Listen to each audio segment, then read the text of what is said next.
Hello everyone, it's Matthew Finneman here with the NOLAnerdcast here at New Orleans Wizard World Comic Con, here with our personal favorite best friend. Don't listen to what he says about that, but we're close personal friends now, Rob Guillory of Images Chew. Hello.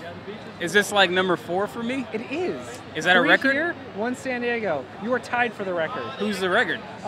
There is another artist here, Sarah Richard. She does IDW comics for My Little Pony. We also have seen her 3 times here and 1 time at San Diego. Is she here today? She is. You're not going to interview her though, right? No. Yeah. No, we have to put you in the lead. You got to give me the title. Then Rob Guillory is the king of NOLAnerdcast. Am I going to get a belt or something? I'm going to make you a special little plaque. Make me a little aluminum foil belt that I can just put on my shoulder anytime you interview me. I like that. Yeah. I think that's a great idea. How have you been in like the 6 months since I've last seen you? I've been good. New baby. That happened. Actually, that happened like a month before San Diego. So ever since then, my life's been in shambles. I've just been rebuilding it slowly. And yet it hasn't affected your ability to knock out some Chew work. Yeah. Well, the year was nuts. The entire year was me working up to her due date to try to get everything done ahead of it. And then it's been building to getting everything done in the meantime, in the aftermath of it. It's been really hardcore. Well, something that happened since the last time I interviewed is I heard through the grapevine that you might be doing a Marvel book. Yeah. A annual of sorts. Yeah. I'm doing a 10-page short for Thor, the Thor annual. CM Punk, again, back to wrestling. He's doing the writing. It's really ridiculous.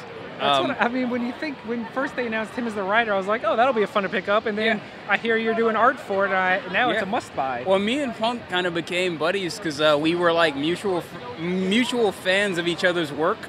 Like, I was a wrestling fan from way back, and I liked him.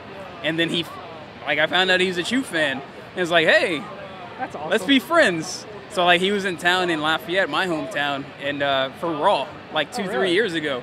And I sent him some books, and we've been BFFs ever since. See, that's the kind of cool stuff that comes out of doing things like this. Yeah, totally. Now, is there anything, I know Chew has a definitive end plan now, right? Yeah, man, we're going to end at 60, and I am working on 47 right now.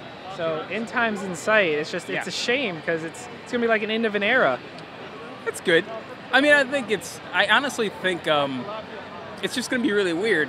I think once it's over, I'm kind of hoping it goes into the same category, ideally, as a Transmet or a Preacher or Why the Last Man. I don't know. Where it starts getting recollected and years down the line because people are like, oh, I just discovered Chew. Exactly. It's a complete epic, and I'm hoping it gets, If being not totally biased as I am, if I can just point out, I think it will, just because Chew is one of those great word-of-mouth comics where I found it because someone else told me about it, and it just kind of spirals out like that. It's one of the first Image grades. Yeah, and I mean, I think it's just one of those books that you can just jump in if you've never read a comic before. Right. And a lot of our readers are either people who have never read comics before, or there are people who kind of grew up with Superman and kind of lapsed, and now they came back to comics and Something don't that really... not necessarily superhero. Exactly. It's what we like to call a gateway comic. Exactly. Because Fables was always another big one that. It's just one of those things that isn't your typical superhero, but it gets people into the medium and shows them that it's not all superheroes. Right. I mean, we've always been a very alternative book,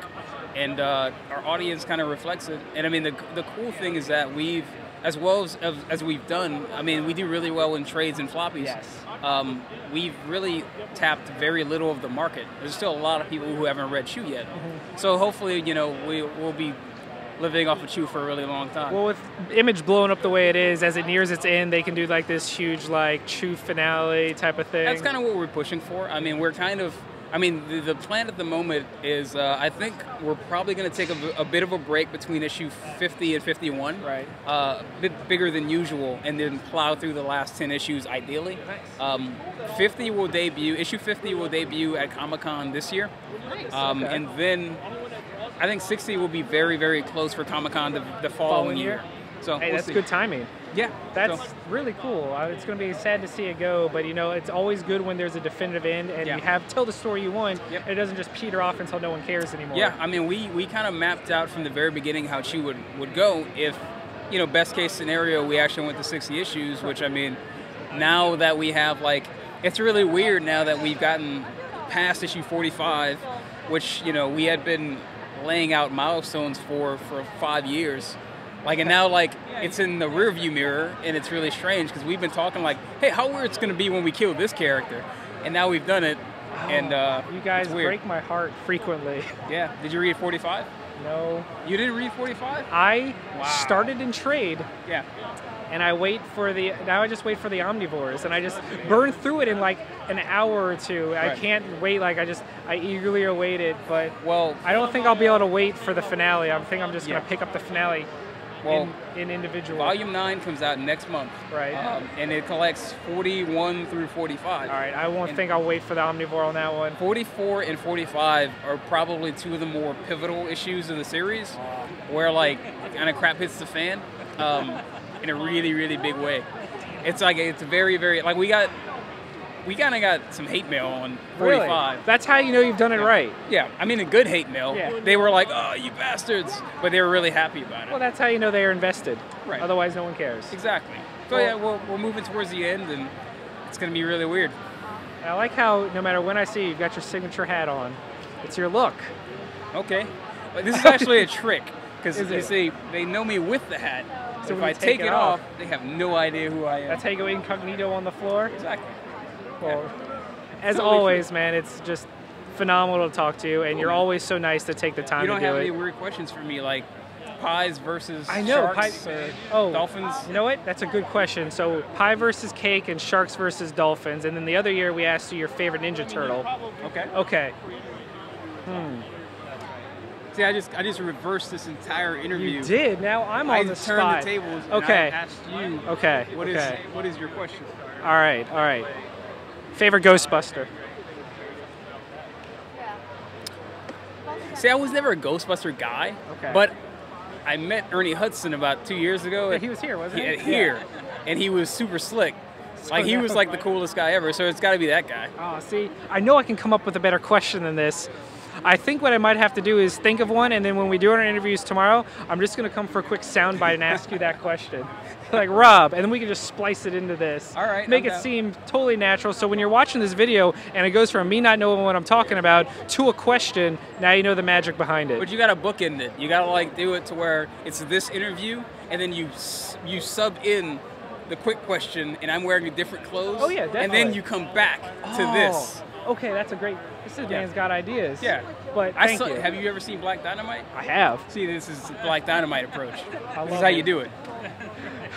I love that movie. It's so ridiculous. Eh. So we've got our nice question for you that we have after every show. All right, I'm ready. It was cake versus pie. It was shark versus dolphin. All right, pirate versus ninja. Oh man, I feel like has that been made into a movie yet? I feel like that's a thing. I think it would be. Yeah. For a while, it was like a big thing on the internet, pirates versus ninjas. So I All right. figured I'd bring it back, get All a right. definitive answer. I think it depends on the setting because I think I think pirates. If it's on water, I think pirates probably have the advantage. But if it's on land, I think it's the ninja. Who do you take? Who do I take in the end? Yes. Man, probably have to go with the ninja. I'm saying, right? I mean, they're stealthy. They have both eyes, no eye patch. Generally. Generally speaking, no hook hands, none of that, no peg legs. I probably gotta go with the ninja on that one. Did you see that? It came out of nowhere. All right. Thank you again. man. You have a great time. All right, we'll see Make you your money. next year or something. Oh, yeah. Or tomorrow. Tomorrow, yeah. Yeah, all right, Thank cool. you. I'm Matthew, Rob Guillory, NOLAnerdcast, Wizard World, all that fun stuff. Check us out. And check out Chew. If you haven't already, shame on you.